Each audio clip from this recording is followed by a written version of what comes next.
ಕಂಡ ಮಂಗಳಾತ್ಮನ ಕಂಡ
Go.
అంతే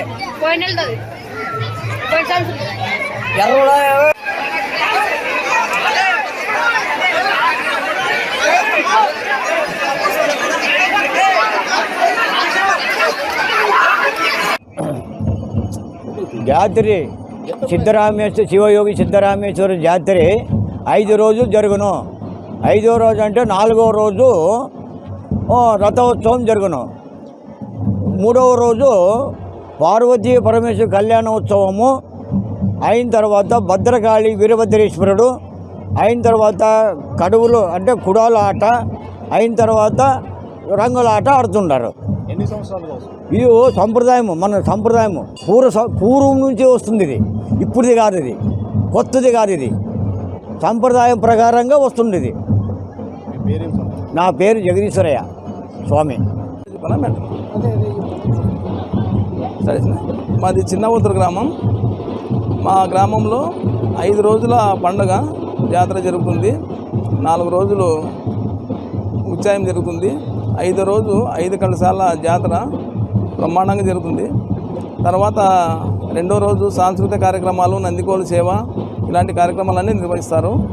3వ రోజు పార్వతీ పరమేశ్వర కళ్యాణం చాలా అద్భుతంగా చేస్తారు.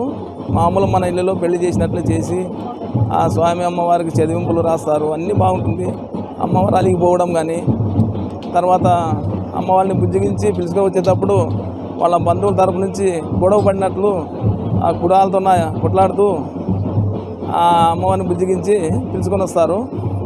తర్వాత పెళ్లిలోన అమ్మవారికి వాళ్ళకి మర్యాద సరిగ్గా చేయలేదని వీరభద్రుడు కోపదుక్తుడై అక్కడ వచ్చినటువంటి పెళ్లి కొడుకు తరపు బంధువుల్ని కాలుతో తనడము, ఇది చాలా బాగా జరుగుతుంది అద్భుతంగా.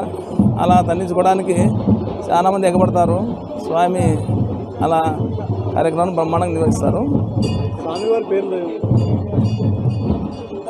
పార్వతీ పరమేశ్వర కళ్యాణం కోపదుక్తుడై పెళ్ళిలో సరిగా మర్యాదలు చేయలేదని అనేది వీరభద్రదేవుడు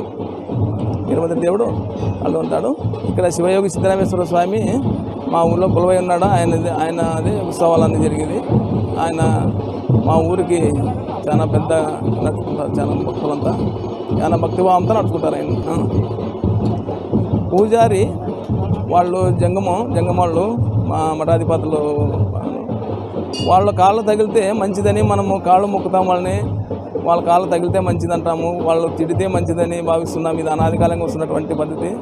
అలాగే వాళ్ళ కాళ్ళతో తంతే మంచి జరుగుతుందని భావిస్తూ ఈ కార్యక్రమాన్ని అనాదికాలంగా నిర్వహిస్తున్నారు.